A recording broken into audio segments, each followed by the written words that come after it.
Sister Meredith, assisted by Sister Valvier, Olivia. Her theme is, what are the benefits of knowing the truth about death?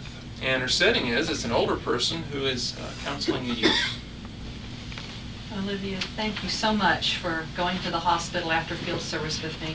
Did you see how Sister Faithful's face just lit up when she saw you walk into the room? Yes, but it was really sad to see all those people crying. Yeah, that section of the hospital that we were in there, that's where the terminal patients are, and most people that are in there are usually waiting to die, so their family are sad because they know that their loved one is facing death. And they're even concerned too because a lot of them really don't understand. They've never really been taught the truth about what happens at death. A lot of them have been taught that if they do anything bad that they're going to burn in hell forever. So we're glad that that's not a scriptural teaching, but how do we benefit by knowing, Olivia, that there's no burning hell? We aren't afraid of dying. Exactly. So to show people that we don't need to be afraid of death, we could share a scripture at Psalms 146 and verse 4. And I want you to read that for me when you find it. And tell me if you think that that is a good scripture. 146 and verse 4. You want to go ahead and read that? His spirit goes out, he goes back into his ground. And in that day his thoughts do perish. Yes, that's good, because if they aren't alive, then they can't be tormented. Exactly, and that makes sense, doesn't it? But, you know, many people think that Jehovah has to be an awfully cruel God to burn people forever in hell. But what do we know about Jehovah? He is a God of love, and we could show them 1 John 4:8 to prove it. That's a wonderful idea, Lydia. And maybe if people really believed that, then they wouldn't get mad at Jehovah and blame him when someone that they love dies. And we love Jehovah, so we never blame him for things like that. Exactly.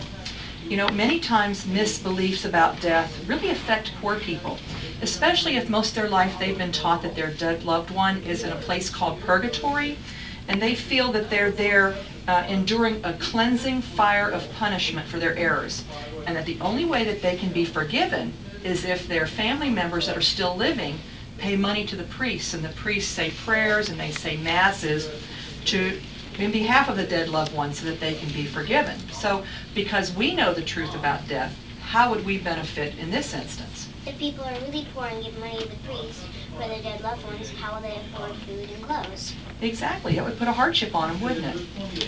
And if we're sick in the hospital, maybe facing an operation, how does knowing the truth about death help us in that situation?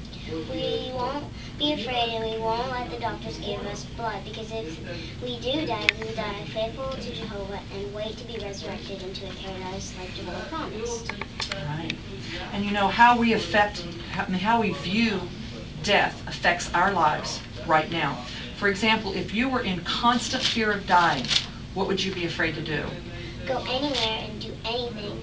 That wouldn't be a fun life. No, and it wouldn't be a quality of life either.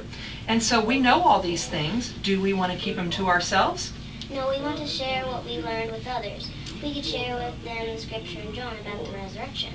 Exactly, John 5:28 and 29. I use that scripture a lot. There's also another one that I really like, and see what you think. It's in Isaiah 26 and verse 19.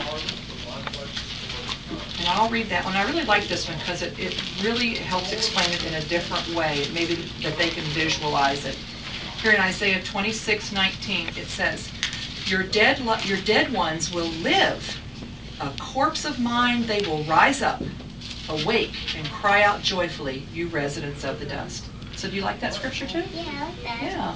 Okay. Well, Olivia, I usually keep some of these little tracts in my purse with me, and maybe next time we go to the hospital, before we go, we can practice a little short presentation to share with the people, maybe give them some comfort, because we know the truth. And wouldn't it be great if we could help these people not to fear death, and then they would benefit just like we do by knowing the truth about death. Okay?